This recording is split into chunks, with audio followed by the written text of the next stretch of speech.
Alright, good afternoon, folks. Since we didn't get to talk about parents and Ash all that much for one section, then not at all for the other section, I wanted to go through the handout that I'm going to be uploading to the Google Drive and also flag some of the hiccups that I've been seeing both in the Civilescu paper and also stuff that I overheard in recitation on Friday.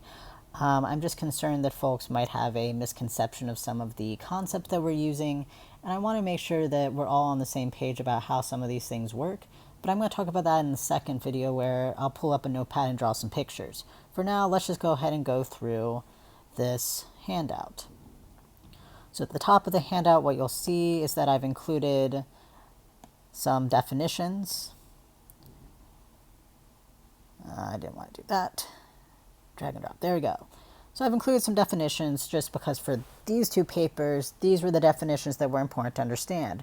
Pre-implantation testing, so testing that happens before an embryo is implanted, so this is usually going to be paired up with IVF.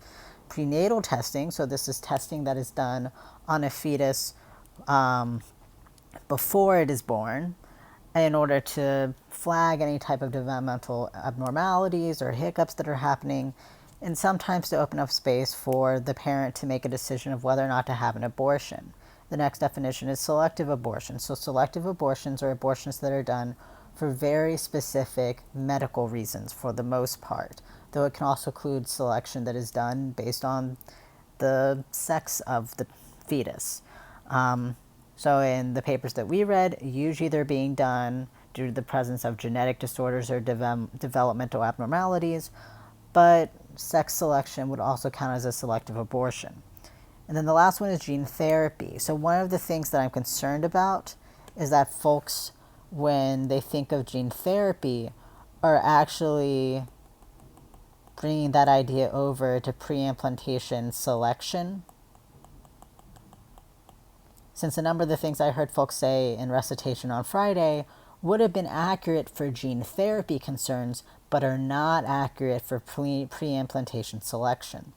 But that's going to be the second video since I apparently can only record 15 minutes per video on my iPad and have it have sound. So we're going to continue. So let's take a look at the argument from Perrins and Ash. I've already discovered a few hiccups and tried to fix them, but I may have made some mistakes. So if so, I'll fix it on the handout later. So what I've tried to do is I've tried to reconstruct their main argument here. So I have three premises, a sub-conclusion which acts as an additional premise, and the final conclusion, which is C2. Letter P stands for premise, C stands for conclusion. So in this case, premise 1 is a conditional claim, if this, then that. Premise 2 is an empirical claim. Premise 3 is the claim that most folks will disagree about. And then conclusion 1 is trivial. Conclusion 1 is an ampersand of premise 2 and 3. So the place to push back would not be conclusion 1. And then conclusion 2 is the conclusion that our authors reach. That said, note that their conclusion is not as extreme as a number of conclusions that are reached by disability rights activists. Their conclusion is rather truncated and restricted. Other conclusions are not. So in their paper, they give us a few different reasons for thinking that premise 3 is true. And they look at other people's arguments and then they give some of their own. One of the other person's arguments is called the expressivist argument. This is in favor of premise 3. And you can see here that the premise 1 down here has a conditional. Premise 2 is the claim that most folks are going to either disagree with or agree with. And then conclusion 1 here just is premise 3 of the main argument, which is how it should be.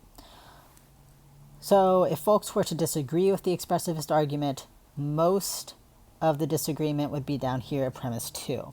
This isn't to say that all the disagreement would be there, but a good chunk of it would be. So some of the hiccups that they raise is that there's going to be some problems with respect to, say, public policy. They also name that when we think about whether or not prenatal testing always expresses hurtful attitudes, it seems that it might not always express hurtful attitudes. individual persons might have a whole host of reasons for seeking out genetic information. And in their view, it's problematic to try to say that anywhere and everywhere it's going to be a problematic attitude expressed towards the disabled. That said, people do disagree with them. Some folks do say, yes, anywhere and everywhere it will always be a problematic attitude. And that's a point of disagreement. Another point that they raise is, what about the cases where a disabled person doesn't want to pass their disability along to their child? That's an additionally hard case. And it's a case that for parents in Ash, it's enough reason to think that the expressivist argument proves maybe too much. But other folks would say that what we're seeing in those types of cases is a type of internalized ableism. So again, there are very, very staunch disagreements here. And then the last criticism that they raise here, actually it's the second one, is when we look at this entire argument, it might say too much. It might end up leading to the conclusion that all abortions are impermissible. And that's a conclusion that a number of folks aren't going to want. If they don't want that conclusion, they should not accept this argument. But if they do want that conclusion, that consequence wouldn't be enough reason to reject the argument. But folks might have additional reasons or other reasons. And then another reason they raise as a critique, and I'm going to call this the third reason, is consistency. Namely, there's other ways that we go about preventing disability that we don't seem to critique as highly or at all. So for example, folic acid is used to reduce the likelihood of spina bifida. And then there's other medications that folks are recommended to not have, since it can cause developmental hiccups along the way. And yet most of the arguments don't critique the uses of folic acid or the recommendations that say, by the way, don't take this drug. And yet it seems that maybe they should critique those, but they don't. So those are some of the reasons that parents in Ash reject the expressivist argument for premise 3. Then they look at the parental attitudes argument. The parental attitudes argument says that premise 1, we have a conditional again. If X, then Y. Premise 2, the X part, prenatal testing to select against disabling traits, indicates a problematic conception of an attitude towards parenthood. So this is going to be the premise where most folks will disagree. They either agree with this premise or they think that it's wrong. So one of the ways that they object to this conception of premise 2 is that this seems to assume that a woman or a person should just want any child that they in fact get. And they give us some reasons for thinking that maybe that's the wrong way of conceiving of parenthood. Maybe a parent might have certain types of preferences, and maybe that would be fine, or maybe it won't be. Again, this is the premise where most folks are going to be disagreeing. Now, why am I talking about objecting to premises?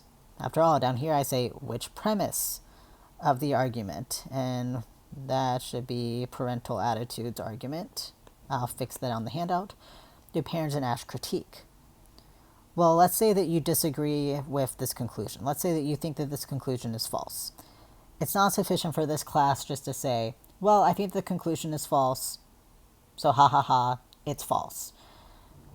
You also can't just object to the conclusion straight off. You can't just say, well, I just think the conclusion is false because there are no problems in moving from diagnoses to abortion. That's a bad argument. It's an argument that a number of folks might come into class thinking that they can use. That style of argumentation is very, very popular in politics, as is most logical fallacies. But in this type of class, if we think and disagree with a conclusion, we think that it's wrong. If the argument is appropriately structured, we have to disagree with a premise. There has to be a specific premise that we think is false. Or we think that the premises don't actually lead to the conclusion at all. Again, I'm going to keep picking on politics here because they're problematic and need to go take logic classes. If we were to look at the premises of an argument and we see that there's just nothing about the conclusion even in the premises, that would be a way of critiquing the argument. But in this case, the structure is good. That means that a premise has to be false. So you can either pick premise 1 to object to or premise 2. So after all of these things, what we find is that parents in Ash go back and they give their own reasons for thinking that prenatal testing might be problematic with respect to there being problems. And some of the reasons that they give and try to motivate is that parental testing seems to be based on misinformation. That is, it seems that a lot of what folks use as their reasons is misinformed. It makes claims about disabilities that just might not be true. One of the concerns that I raised in class that folks might have is that folks who are not familiar with any of the literature that disabled people have written or created, but I think between the two classes, only one person said that they had ever read something written by and for a disabled person. And that is slightly concerning, especially since we are talking about disabled people here. But if we don't know what folks are actually saying, maybe it's the case that we actually don't have enough of a perspective to make certain types of claims about their existences. Folks can disagree with that claim. I'm not saying that that claim is correct or true or false or whatever, but I am saying that it is a critique that we do have to take seriously. So that's kind of like a standpoint knowledge claim. Maybe some of the reasons that folks have just aren't good reasons and aren't based in truth. The second type of claim that they look at is elements of social construction. So if some of what we're concerned about with respect to disabilities could actually be changed by restructuring society, then why are we focusing on more or less excluding certain types of bodies as opposed to just doing adjustments in society, or so this argument goes.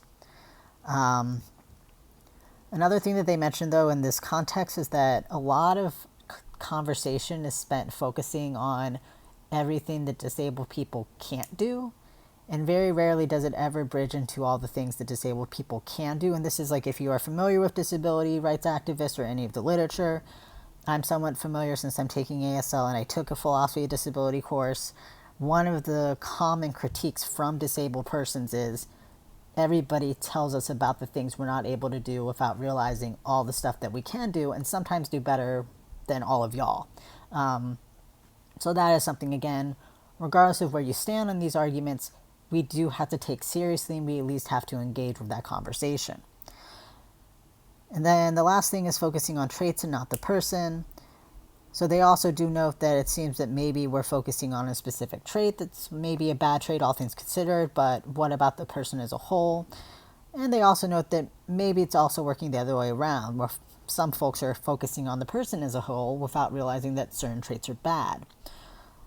So overall, they give us weaker reasons for believing premise 3, but they give us weaker reasons since they don't want their argument to prove too much. So that was the first part of this handout. I'm going to go on and do the second part of the handout in a different video because, again, I only have 15 minutes here. So in the next video, I'm going to take a look at Savulescu and reconstruct his argument to the best of my ability, and also show how he attempted to motivate his argument. But that will be the second video.